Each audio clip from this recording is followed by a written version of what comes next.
اور آیت نمبر 48 ختم ہو کر 49 شروع ہو رہی ہے. آیت نمبر 48 ختم ہو کر 49. اعوذ باللہ من الشیطان الرجیم. بسم اللہ الرحمن الرحیم.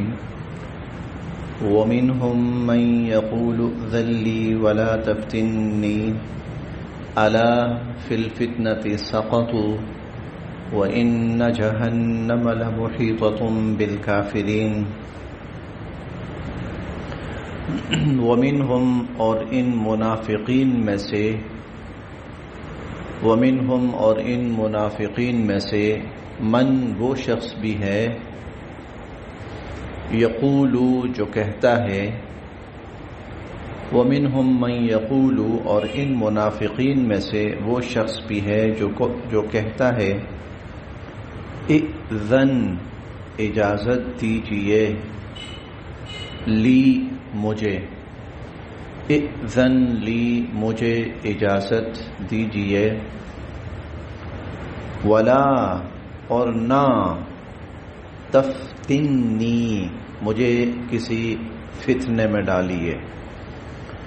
ولا تفتنی اور مجھے کسی فتنے میں نہ ڈالیے. الا سنو فی الفتنتی فتنے میں تو سقطوا یہ لوگ خود پڑے ہوئے ہیں. الا سنو فی الفتنتی سقطوا فتنے میں تو یہ لوگ خود پڑے ہوئے ہیں. وَإِنَّ اور بے شک جہنم لمحیطۃ گھیرے ہوئے ہے بالکافرین کافروں کو. وَإِنَّ جَهَنَّمَ لَمُحِيطَةٌ بِالْكَافِرِينَ اور جہنم کافروں کو گھیرے ہوئے ہے. پچھلی آیات میں تفصیل تو ہم پڑھ چکے ہیں کہ یہ تذکرہ منافقین کا چل رہا ہے اور ان کے کچھ کرتوت اللہ تعالی یہاں پر بیان فرما رہے ہیں اور تفصیل تو گزر چکی ہے. اب جو اگلی آیات آ رہی ہیں ان میں تقریباً ترجمہ ہی ہے, کوئی بہت زیادہ تشریح کی ضرورت نہیں ہوگی. یہاں اللہ تعالی نے ان میں سے ایک شخص کا ذکر کیا, لیکن یہ ایک شخص کا ذکر نہیں ہے بلکہ منافقین جتنے بھی تھے ان کا طرز عمل ایسا ہی تھا. آزمائش کا جو وقت ہوتا تھا, امتحان کا جو وقت ہوتا تھا, انفاق فی سبیل اللہ کا جو وقت ہوتا تھا, پھر یہ لوگ بھاگتے تھے. پھر یہ لوگ کسی قسم کی قربانی دینے کے لیے, پھر یہ لوگ کسی بھی قسم کی آزمائش کے لیے قطعاً تیار نہیں ہوتے تھے. اب جب حضور علیہ الصلوۃ والسلام نے اعلان فرمایا کہ کوئی پیچھے نہیں رہے گا, سب جائیں گے, پیچھے کوئی نہیں رہے گا, سب جائیں گے سوائے چند قسم کے افراد کے جن کا تذکرہ اسی پارے کی آخری آیات میں ہم پڑھیں گے. لیس علی الضعفاء ولا علی المرضى ولا علی الذین لا یجدون ما ينفقون حرج اذا نصحوا للہ. ضعیف لوگ ہیں, بیمار ہیں, عورتیں ہیں, بچے ہیں, وہ مستثنیٰ ہیں. وہ نہ جانا چاہیں تو ان کو کوئی قباحت نہیں ہے, کوئی ان پر گناہ نہیں ہے. اور اگلی آیت ہے کہ انما السبیل علی الذین یستأذنونک وهم اغنیاء. گناہ ان لوگوں پر ہے, قصوروار وہ ہیں, صاحب حیثیت ہیں, وسائل موجود ہیں, پھر بھی وہ جان کترا رہے ہیں جانے سے.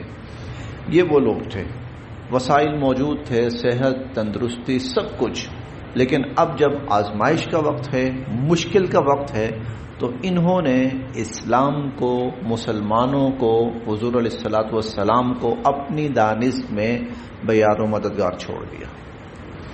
آپ کے ساتھ جو ہوتی ہو جائے, ہمیں کوئی پرواہ نہیں, بلکہ ہم آج ہی کی آیات میں پڑھیں گے کہ ان کا طرز عمل یہ تھا کہ مسلمانوں کو نقصان پہنچتا تو بڑے خوش ہوتے, اور مسلمانوں کو کوئی فائدہ پہنچتا تو بڑی تکلیف پہنچتی تھی ان کو. تو انہی میں سے ایک شخص کا اللہ رب العزت نے یہاں ذکر فرمایا وَمِنْهُمْ، اور ان میں سے من وہ بھی ہے یقول جو کہتا ہے اِذَنْ لِی مجھے اجازت دیجئے وَلَا تَفْتِنِّی اور مجھے کسی فتنے میں نہ ڈالیے الا سنیے فی الفتنۃ سقطوا فتنے میں تو یہ لوگ خود پڑے ہوئے ہیں وَإِنَّ جَهَنَّمَ اور بے شک جہنم لَمُحِيطَةٌ بِالْكَافِرِينَ ایسے کافروں کو گھیرے ہوئے ہے، جہنم ایسے کافروں کو گھیرے ہوئے ہے۔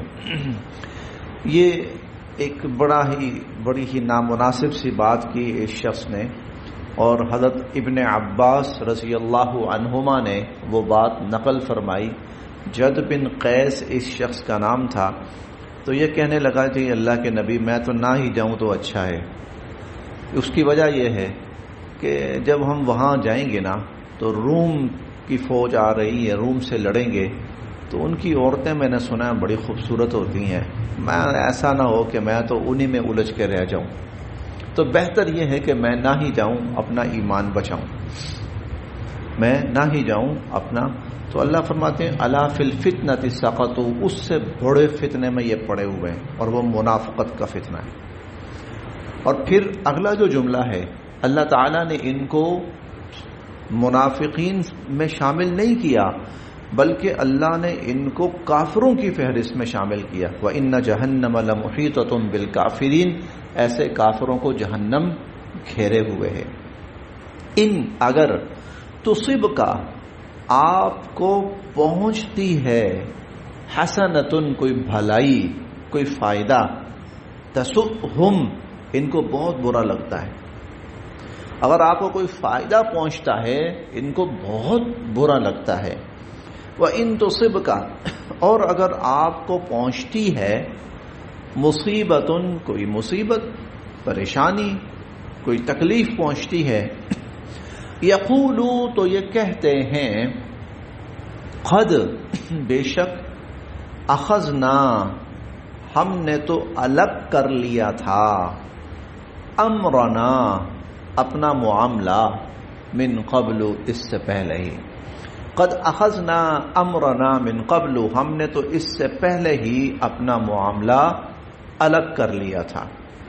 اس کا مطلب کیا ہوتا ہے؟ اگر مسلمانوں پر کوئی نقصان ہوا جنگ کے اندر، کوئی دشمن کے ہاتھوں مسلمانوں کو تکلیف پہنچی، اس میں کچھ مسلمان شہید ہوئے، زخمی ہوئے، تو خوش ہو کے کہتے ہیں چلو شکر ہے ہم نے تو پہلے ہی اپنے آپ کو الگ کر لیا تھا، ورنہ ہم بھی مارے گئے ہوتے، ہم بھی وہاں مارے گئے ہوتے۔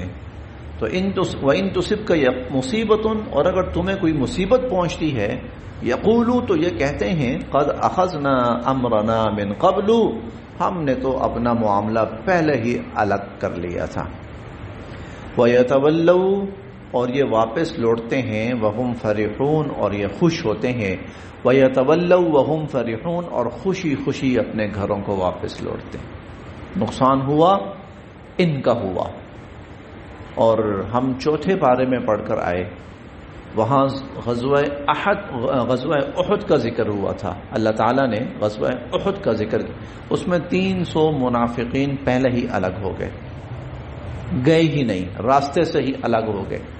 مسلمانوں کو جب اس میں تھوڑا سا نقصان پہنچا تو بڑی خوشی خوشی وہ آپس میں کہنے لگے کہ اگر ہم ان کے ساتھ شامل ہوتے نا تو ہم بھی مارے جاتے، اور لو اطاعونا ما قتلوا اگر یہ ہماری بات مان لیتے نا تو نہ مارے جاتے۔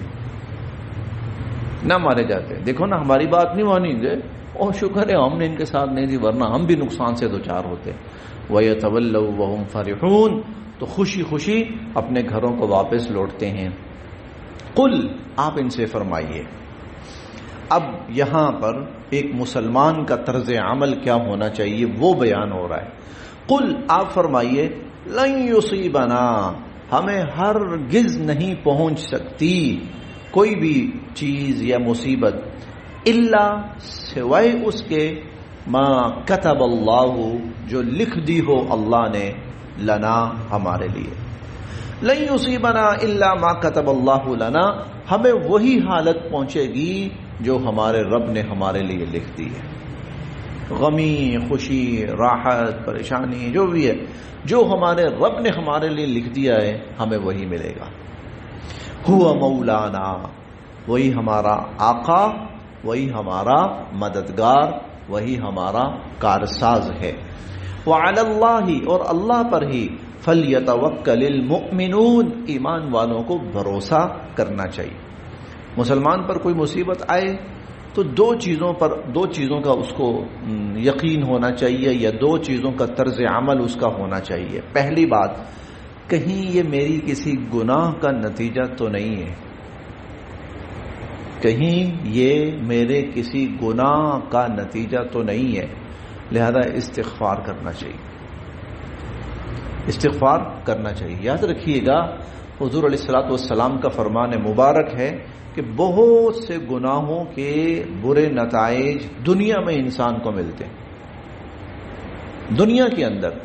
تو اگر انسان پر کوئی مشکل آئی ہوئی ہے، کوئی مصیبت آئی ہوئی ہے، کوئی پریشانی آئی ہوئی ہے، سب سے پہلے اسے چاہیے کہ وہ یہ دیکھے کہیں کوئی میری کسی غلطی اور میری کسی برائی اور کسی گناہ کا نتیجہ تو نہیں ہے، کسی کی بد دعا تو نہیں کہیں مجھے لگی. یہ سب چیزیں حق ہیں بالکل 100%. لہذا اس کو استغفار کرنا چاہیے، اس کو استغفار کرنا چاہیے. کیونکہ ہمارے معاشرے میں بہت سی چیزیں ہماری زندگی کا حصہ بن چکی ہیں، بہت سی برائیاں ہماری زندگی کا حصہ بن چکی ہیں. ایسی برائیاں ہیں کہ جن کے نتائج کے بارے میں حضور علیہ الصلوۃ والسلام نے فرمایا کہ اس کا یہ نتیجہ نکلنا ہے، یہ نتیجہ نکلنا ہے. بہت سی چیزیں ہیں، بہت سے گناہ، بہت سی برائیاں وہ ہماری انفرادی اور اجتماعی معاشرے کا حصہ بن. اب دیکھیں آج ہم لوگ پریشان ہیں، بچیوں کی شادیاں نہیں ہوتی. یہ مجموعی معاشرتی مسئلہ ہے، ایک بندے کا مسئلہ نہیں ہے، ایک علاقے کا مسئلہ نہیں ہے، ایک شہر کا مسئلہ نہیں ہے. لیکن سوال یہ ہے کیوں بچیاں بوڑھی ہو رہی ہیں، نئی شادیاں ہو رہی ہیں؟ کیوں؟ آپ دیکھیں وہ ہمارے اپنے ہی وجوہات ہیں. اب کئی دفعہ لوگ کہتے ہیں کسی نے جادو کروایا ہوا جی، کوئی کہتا ہے جی یہ مسئلہ ہو گیا، کسی کی نظر لگ گئی. ارے بھائی وہ چیزیں اپنی جگہ پر حق ہیں، لیکن اس سے پہلے کیا ہے یہ بھی تو دیکھیں ہمارا مجموعی معاشرتی طرز عمل نکاح اور شادی کے حوالے سے کیا ہے، اور اس نے آج ہمیں اس حالت کو پہنچا دیا ہے.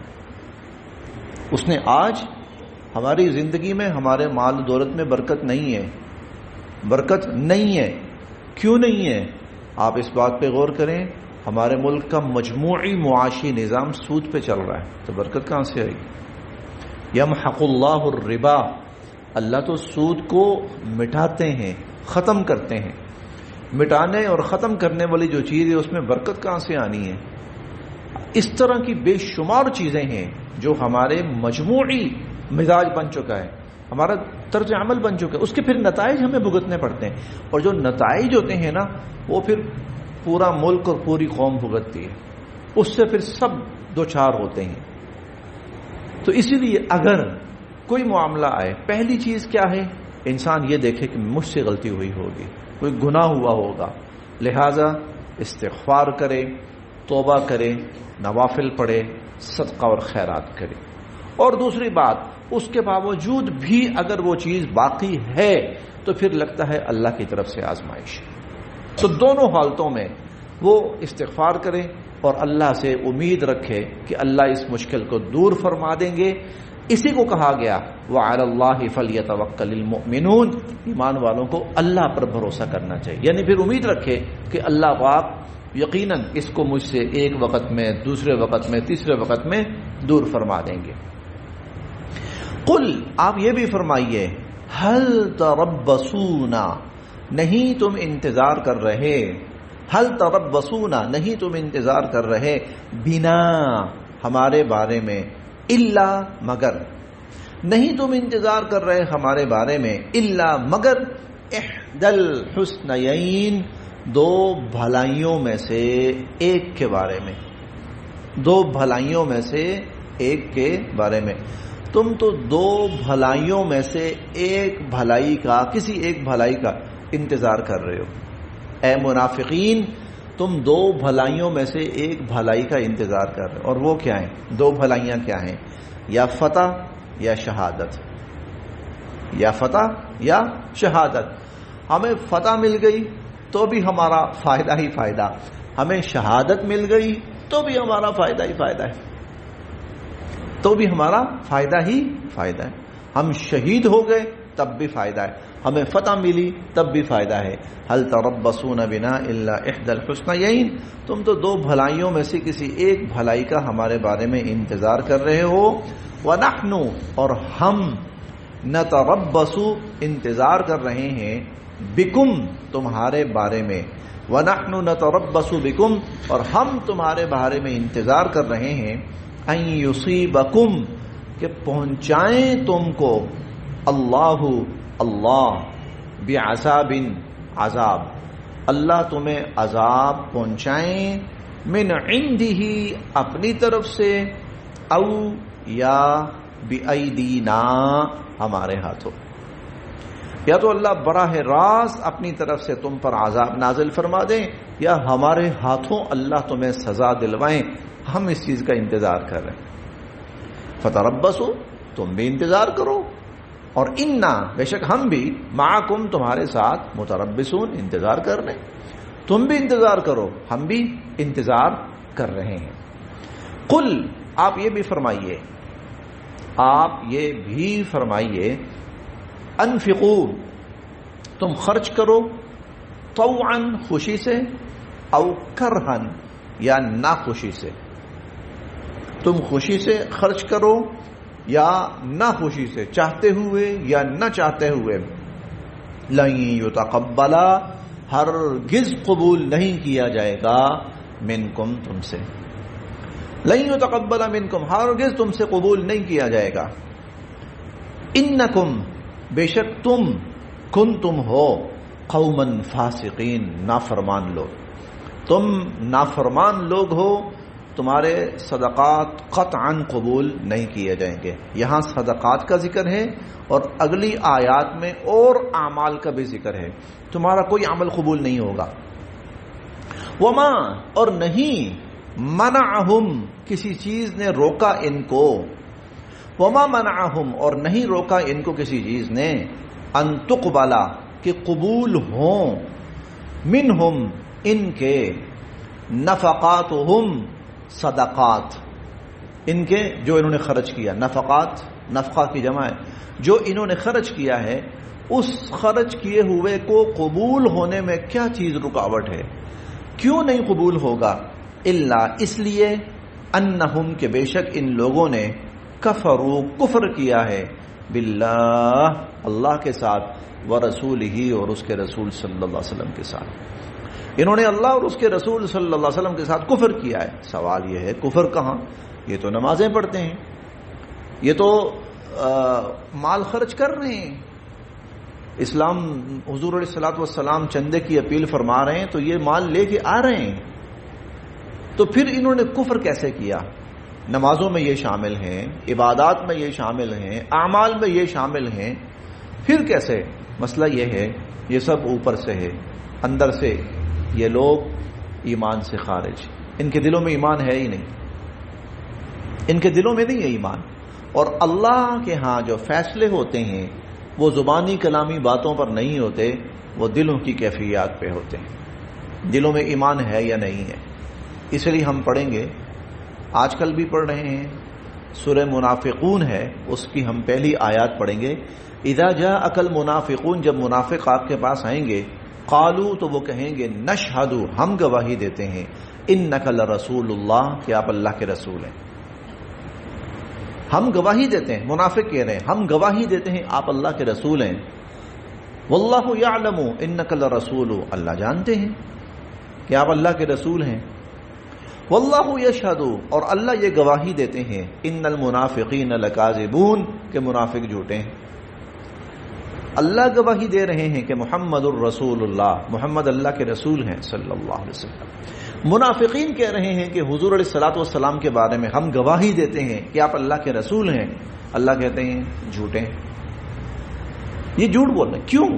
یہ سب زبانی کلامی تھا، وَتَأْبَى قُلُوبُهُمْ، ہم نے پہلے بھی پڑھا ہے، دل سے وہ لوگ منکر تھے، دل سے وہ نہ حضور علیہ الصلوۃ والسلام کو اللہ کا نبی مانتے تھے اور نہ قرآن کو اللہ کی کتاب مانتے تھے اور نہ ان احکامات پر چلنے کے لیے دل سے وہ راضی اور تیار تھے. اس لیے اللہ نے فرمایا کفروا باللہ ورسولہ، انہوں نے اللہ اور اس کے رسول کا انکار کیا، اس لیے اللہ کے ہاں ان کے نفقات قطعاً قبول نہیں ہیں. ولا یاتون، اور نہیں آتے یہ لوگ الصلاۃ، نماز کو، الا مگر وہم کسالا، بڑی سستی سے، اور یہ بڑی سستی سے نماز پڑھنے آتے ہیں، بادل نخواستہ. آ تو رہے ہیں نا، آ رہے ہیں، لیکن اللہ فرماتے نہیں، اللہ کے ہاں ان کا کوئی عمل قبول نہیں ہے.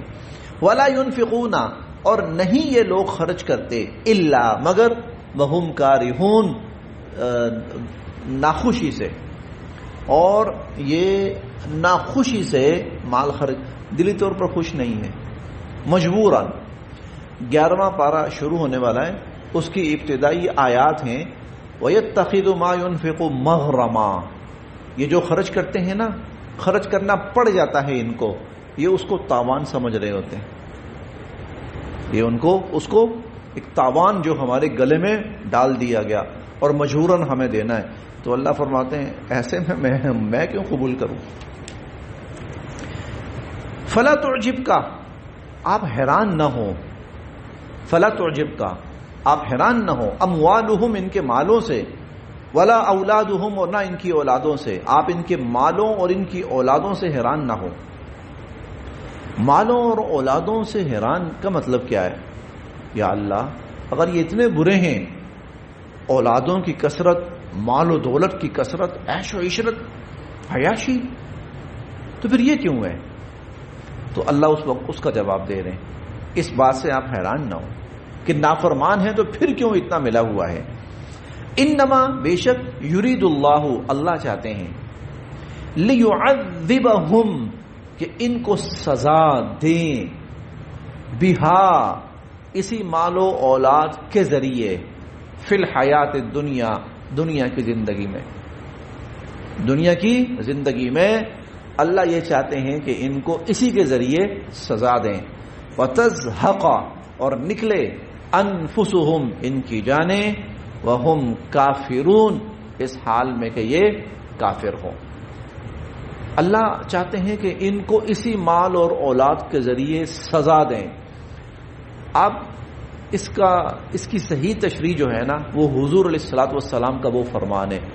آپ نے فرمایا کچھ لوگ وہ ہوتے ہیں کہ اللہ ان کو مال پر مسلط فرماتے ہیں، اور کچھ لوگ ایسے ہوتے ہیں کہ مال ان پر مسلط فرماتے ہیں. اللہ جن کو اللہ مال پر مسلط فرماتے ہیں، یہ وہ لوگ ہوتے ہیں جو اس مال سے اپنی ضروریات بھی پوری کرتے ہیں، اللہ کی راہ میں بھی خرچ کرتے ہیں، اللہ کی رضا حاصل کرتے ہیں، جہاں ان کا دل کرتا ہے اچھائی، بھلائی، ضروریات خرچ کرتے ہیں. یہ وہ لوگ ہیں کہ جن کو اللہ مال کے اوپر مسلط کرتے ہیں. کچھ لوگ وہ ہوتے ہیں کہ اللہ مال کو ان کے اوپر مسلط کرتے ہیں. یہ وہ لوگ ہوتے ہیں جو ہر وقت اسی پریشانی میں رہتے ہیں، کیسے اضافہ ہو، کیسے بچائیں، کیسے ہم فائدہ حاصل کر سکیں اس سے.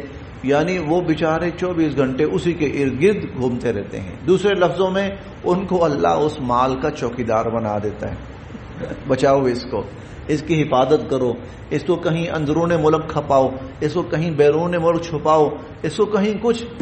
یہ وہ لوگ ہیں، بس اللہ ان کو اسی میں لگائے رکھیں گے، ان کی ساری زندگی اسی میں لگی رہے گی. وَتَزْهَقَ أَنفُسُهُمْ، ان کی جانیں نکلیں گی، وَهُمْ کافرون، اس حالت میں کہ یہ کافر ہوں گے. بس یہ آج یہاں تک، باقی انشاءاللہ